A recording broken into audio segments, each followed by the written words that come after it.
नमस्कार दोस्तों। एनटीएससी की मेंटल एबिलिटी टेस्ट की इस वीडियो श्रृंखला में आज हम ज्यामितीय पहेलियों का पाठ पढ़ेंगे।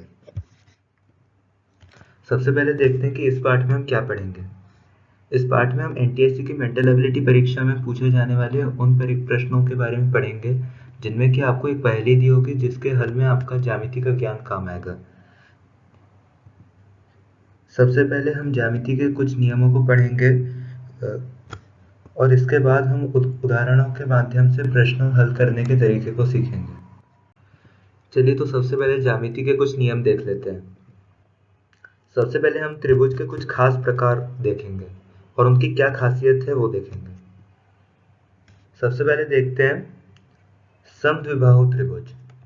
समद्विबाहु त्रिभुज वो होता है जिसमें कि दो भुजाएं समान लंबाई की होती है और उनके सामने वाले जो कोण होते हैं वो भी समान होते हैं, जैसा कि आप इस चित्र में देख सकते हैं।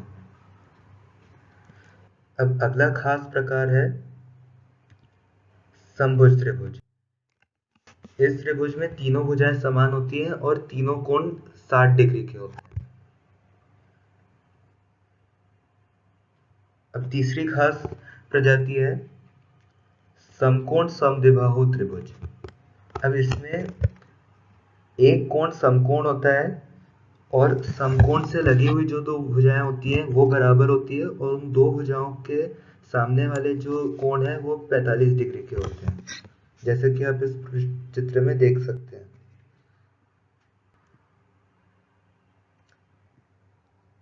अब बढ़ते हैं वर्ग की ओर। वर्ग की चारों भुजाएं समान लंबाई की होती हैं, भुजाएं एक दूसरे से समकोण होती हैं और सामने वाली भुजाएं समांतर होती हैं, जैसे कि आप देख सकते हैं चारों भुजाएं समान लंबाई की हैं।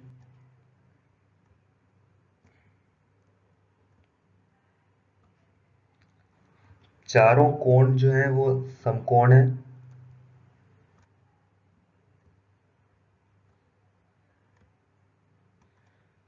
और जो सामने वाली भुजाएं हैं वो समांतर है।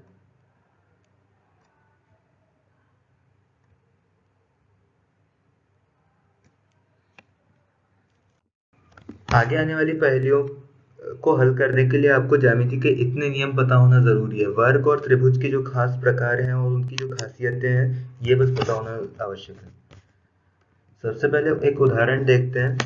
अब इन प्रश्नों में कोई ऐसा सामान्य तरीका नहीं होता जो कि हर उदाहरण में आप लगा सकते हैं, तो इसलिए हम दो उदाहरण देखेंगे जो कि ऐसे तो लगभग एक जैसे ही हैं, परंतु उनके माध्यम से ही हम तरीका सीखेंगे।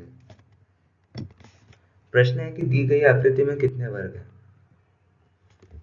ये रही आकृति, आपके विकल्प हैं 10, 7, 6 और 5। अब चलिए इस उदाहरण को हल करके देखते हैं। ये रही प्रश्न की आकृति। अब इसमें हम वर्ग ढूंढेंगे। सबसे पहले तो जो पूरी आकृति है वही एक वर्ग है, लेकिन अंदर जो और लकीरें खींची गई है उनसे भी आप देख सकते हैं कि बहुत सारे वर्ग बन रहे होंगे। तो अब हम जो नियम हमने पढ़े हैं उसके हिसाब से हम सोचेंगे कि कौन कौन सी लकीरें मिलकर के त्रिभुज बना रहे होंगे।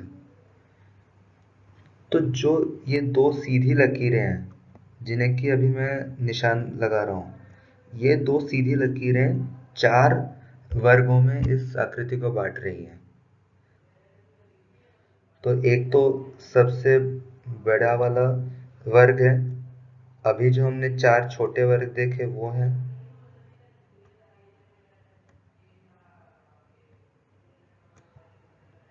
ये छोटे 4 वर्ग भी मैंने नारंगी रंग से बना रखे हैं।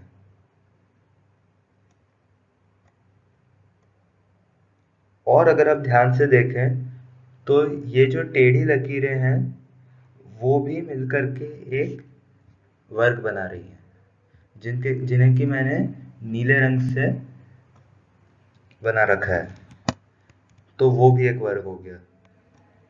देखते हैं कि कोई और वर्ग छूट तो नहीं गया।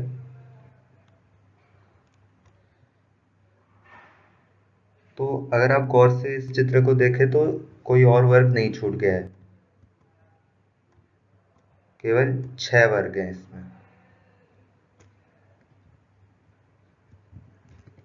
अतः उत्तर ग है। तो इस उदाहरण में हमने देखा कि एक आकृति आपको दी हुई है जिसमें कि आप आसानी से वर्ग नहीं निकाल पा रहे हैं, लेकिन लकीरों को देख देख करके उन्हें आप जब घूरोगे तब आप सोच पाओगे कि कहाँ पर वर्ग छुपे हुए हैं।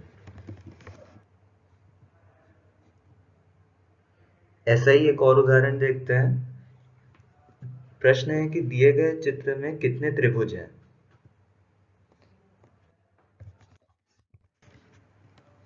ये रही आकृति और ये रहे आपके विकल्प 13, 14, 15 तथा 16। चलिए अब हम इस उदाहरण को हल करते हैं। तो ये रही प्रश्न की आकृति। अब हम इसमें एक एक करके त्रिभुज ढूंढेंगे। ये रहा 1, 2,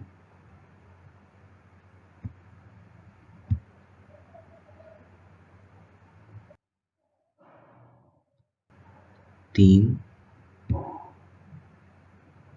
4,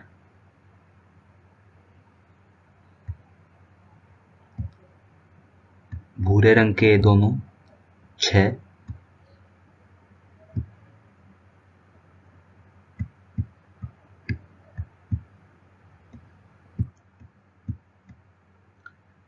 अब ये तो हो गए।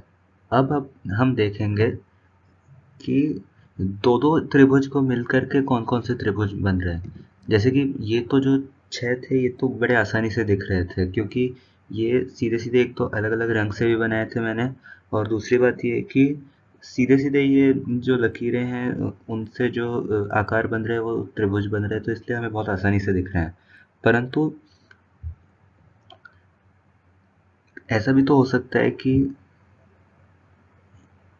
ये और ये 3 लकीरें मिलके एक त्रिभुज बनाए, तो ऐसे भी त्रिभुज हैं।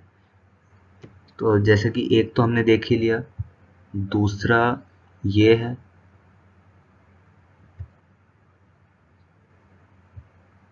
तीसरा ये रहा,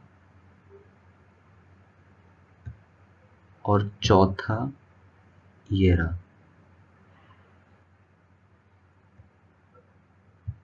तो 4 तो ऐसे हो गए।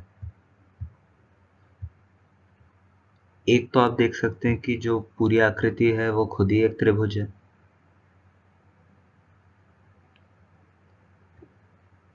अब यहाँ पर देखिए 2 त्रिभुज और छूट रहे हैं, एक ये और एक ये।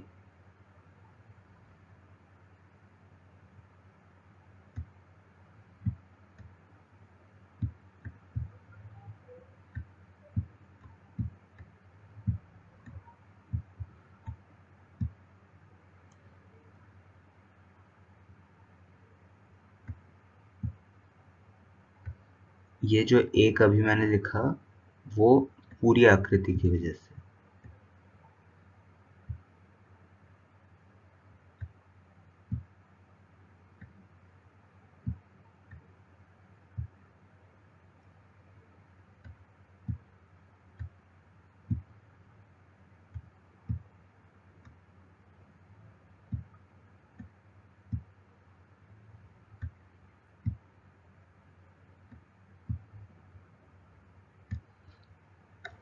चलिए, तो ये 4 2 4 2 और 1 मिलके हो गए 13 त्रिभुज।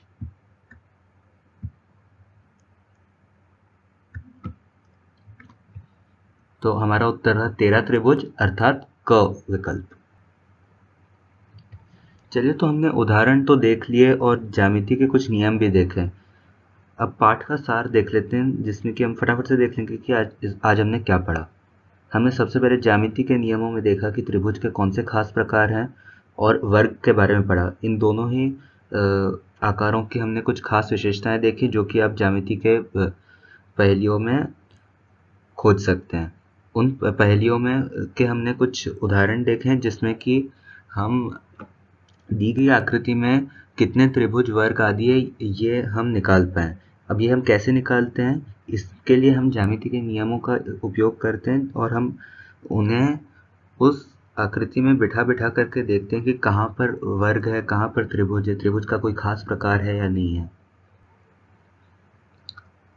मुझे उम्मीद है कि आपको ज्यामितीय पहेलियों का ये पार्ट बहुत अच्छे से समझ में आया होगा और आपकी एनटीएससी की मेंटल एबिलिटी टेस्ट की तैयारी अच्छे से चल रही होगी। इसी के साथ अलविदा, धन्यवाद।